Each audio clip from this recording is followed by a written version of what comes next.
What's up, Internet? Kevin here with TLD, bringing you my review of Assassin's Creed 3.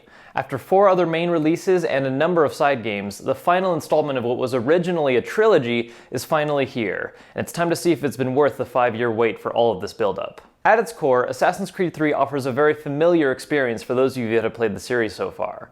While there are a number of new additions as far as content goes, the core control scheme and overall tactics of the game are very much the same, having players run across rooftops, hide in bales of hay, or blend in with crowds to reduce enemy suspicion. Open combat still focuses on enemies taking turns attacking you with little in the form of actual strategy, but players are given even more options to at least make it look flashy, including combo kills for proper timing or mixing up weapons, and using enemies as human shields to soak bullets. One of the most enjoyable new additions is the ability to free run through tree branches, which makes sneaking up on enemies easy in the wilderness, especially in the wintertime when it's harder to run. While the game's main story may very well be the shortest in the series, Assassin's Creed 3 does offer what feels at least like the largest amount of overall content, with side missions that are actually engaging and interesting, rather than just side ways to make cash. Some of the most notable types include missions to expand and improve your homeland of operations, recruiting new assassins with actual personalities and backstories, some with more interesting methods than others, and my personal favorite, naval missions. Players are able to take the helm of their own ship as captain, and while only a few main story missions make use of this, there are a number of side missions to embark on that include shooting down enemy ships, boarding to take down crews, and even assaulting forts, sometimes in clear skies, other times in the middle of a storm. This is by far the most significant and most interesting addition to the game, and one of the best unique side missions in the series, much better than Revelation's attempt at doing a sort of tower defense game. Multiplayer is back and mostly the same as what we saw back in Revelations, featuring a different cast of characters, new Abstergo videos to unlock, and a few new modes and options, like instead of being assigned targets to kill, players have to take time to identify and kill a target, hopefully not making a bad call. While a fun break from standard multiplayer games, those that have played Revelations will notice not too many differences, and still find themselves having massive stab fests where several players form a conga line of assassination targets.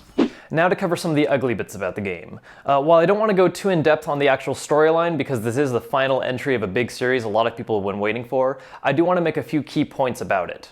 Connor's story is enjoyable enough on its own, albeit filled with a few plot holes and what I feel were a few missed opportunities for interesting scenes.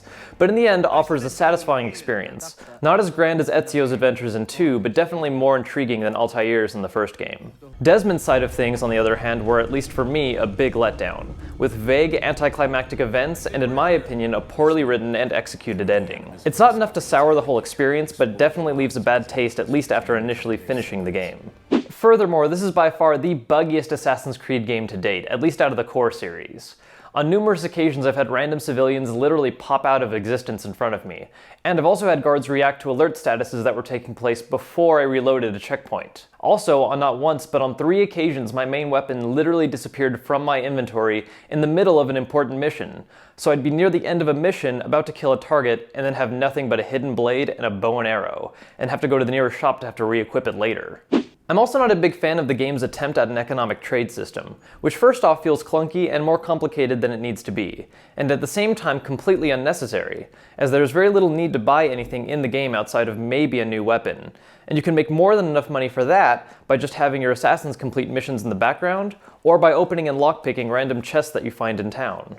These problems and personal annoyances aside, the game still manages to pull through and make itself an overall very enjoyable experience, especially for series fans, and is at least worth playing just to experience Connor's story, despite what you may think of Desmond's ending. In the end, I'd have to say that Assassin's Creed 2 is still the peak of the series, but 3 just manages to make itself still better than the original game with all of its repetitiveness. It also does a good job of making itself available for those that haven't played the other games, as it does a decent recap of before, and it's a fun choice for those looking for a not-so-stealthy action game. Well, that's our review of Assassin's Creed 3. If you'd like to check the game out yourself, check the link in the description for pricing and availability. And if you'd like to get the chance to win a brand new 2012 iMac, check this link out right here for our giveaway. And if this is your first time seeing us, make sure to subscribe so you can stay up to date on all of our latest reviews and unboxings. And if you like this vid, go ahead and make sure to hit that like button because it is the easiest way to help out the channel. As always, I'm Kevin for TLD, and I'll see you guys next time.